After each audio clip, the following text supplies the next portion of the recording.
আপনারা দেখছেন Orient Nadia news.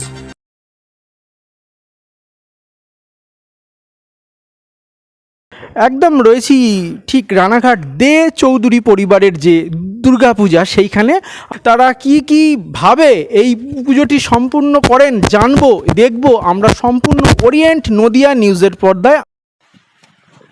রানাঘাটের দে চৌধুরী বাড়িতে হোমের আগুন জ্বলে নবমী অবধি, পুজো শুরু হয় প্রতিপদে। এটাই এই বাড়ির পুজোর প্রধান বিশেষত্ব। ইতিহাস বলে রানাঘাটের প্রাচীন নাম ব্রহ্মডাঙ্গা। ছোট্ট অথচ সাজানো গোছানো এই শহরের আনাচে কানাচে উঁকি দেয় ইতিহাস। দে চৌধুরী পাড়া রোডের পাশেই প্রকাণ্ড সিংহদুয়ার এই বনেদি বাড়ির। ছকছকে রং দেখলেই বোঝা যায় রীতিমতো যত্নে রাখা হয়েছে প্রাচীন বাড়িটি। ইতিহাস বলছে এই প্রাচীন বাড়িটি প্রতিষ্ঠা করে দুর্গাপুজোর সূচনা করেন এই পরিবারের পূর্বপুরুষ রামসুখ দে চৌধুরী। রানাঘাটে জমিদারি লাভ করার পর ধুমধাম করে দেবী দুর্গার আরাধনা শুরু করেন তিনি। তারপর থেকে অভিন্ন নিয়মে পুজো চলে আসছে বাড়ির ঠাকুর দালানে। আর 5টা বনেদি বাড়ির মতোই ঠাকুর দালানে তৈরি হয় একচালা প্রতিমা। তবে দুর্গাপুজোর বেশ কিছু ব্যতিক্রমী নিয়মকানুন রয়েছে দে চৌধুরী বাড়িতে। যেমন ষষ্ঠী থেকে বেলবরণ করে সর্বত্র দেবী দুর্গার আরাধনা শুরু হলো, এই বাড়িতে পুজো শুরু হয় প্রতিপদে।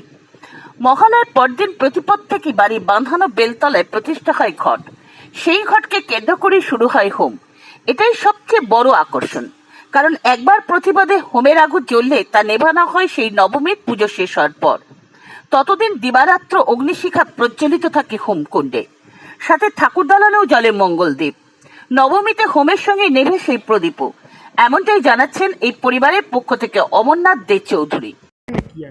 এই পুজোর বিশেষত্ব সেটা হচ্ছে আমরা মাকে পূজিত হয় বাড়ির কন্যা রূপে।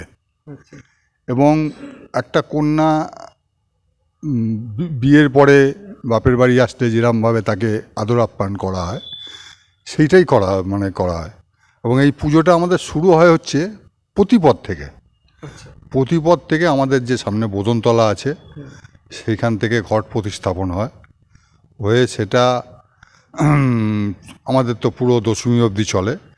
আর যেটা প্রতিপদ থেকে এটা হচ্ছে হোম, যেটা যজ্ঞ। মানে ওই যজ্ঞ প্রতিপদ থেকে যে জ্বলতে থাকে, সেই যজ্ঞ কিন্তু নিভবে নবমীর দিনকে। এটা কি একদম পূর্বপুরুষ থেকে। 1744 খ্রিস্টাব্দে শুরু হওয়া দে চৌধুরী বাড়ির পুজো হয় বৈষ্ণব মতে। ফলে বলি প্রথা ছিল না কোনো কালেই। দেবী এখানে নিরামিষ পদেই ভোগ পান।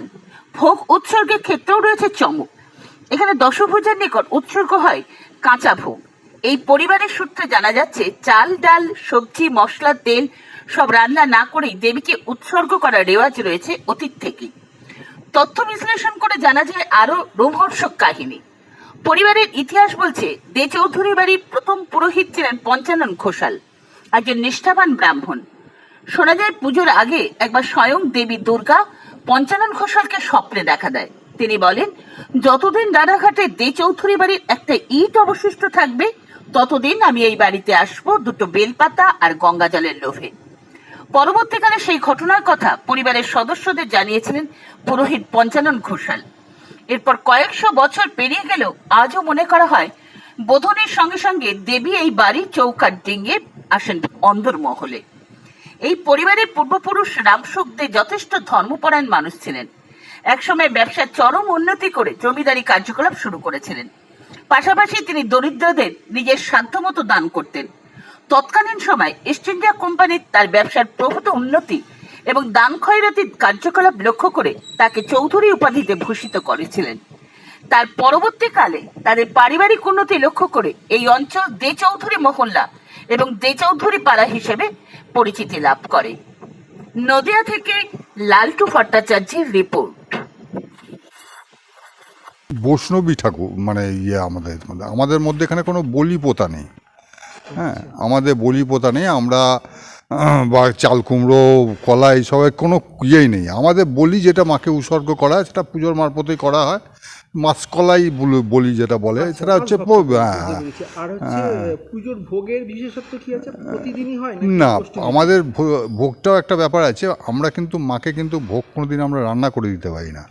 আমরা ভোগ উৎসর্গ করি, পুরো ভোগই মশলাপাতি থেকে কাঁচা সবজি, কাঁচা ভোগটাকে আমরা উৎসর্গ করি এবং সেটা পরবর্তী স্টেজে ঠাকুরমশাইদের কাজেই ইয়ে যায়, হয়তো সেই ভোগ আমাদের বাড়িতে থাকেও না, কিন্তু আমরা কোনোদিনই মাকে রান্না করে ভোগ উৎসর্গ করতে পারি না। কততম বর্ষ? এটা আমাদের 280তম বর্ষ। আচ্ছা, যেটা বিসর্জন কি দশমীতে না একাদশীতে? না না না, আমাদের বিসর্জন দশমী থাকতে থাকতে করতে হবে, যার জন্য এবারে পুজোটা 3 দিনে পুজো, কিন্তু আমাদের 3 দিনের মধ্যে বিসর্জন করতে হবে। অনেকে হয়তো ওই দশমী মানাচ্ছে, কিন্তু দশমী যেটা মানাচ্ছে সেদিনকে একাদশী পড়ে যাবে, কিন্তু আমাদের কিন্তু ওই দশমী থাকতে থাকতেই আমাদের মাকে বিসর্জন করতে বাইরে হবে। থেকে কতজন আসেন? বাইরে বলতে তো আমাদের আমাদের ইন্ডিয়ার বাইরে তো লোক আছেনই, হ্যাঁ, প্লাস ওয়েস্ট বেঙ্গলের বাইরেও বিভিন্ন জায়গায় ছড়িয়ে ছিটিয়ে আছেন, তারা আসেন, কিন্তু ইন্ডিয়ার বাইরে যারা আছেন হয়তো প্রত্যেক বছর আসতে পারেন না, হয়তো 1-2 বছর অন্তত, এবং ভিডিও কলিংয়ের মাধ্যমে আমাদের সেটা লাইভ টেলিকাস্ট করা হয়। আমাদের একটা গ্রুপ আছে বাড়িতে, সেগুলো তারাও দেখেন। আর আমাদের ইন্ডিয়ায় যারা ছড়িয়ে ছিটিয়ে আছে তারা পার্টিসিপেট করতে আসেন মধ্যে। হ্যাঁ, আমার নাম অমরনাথ দে চৌধুরী।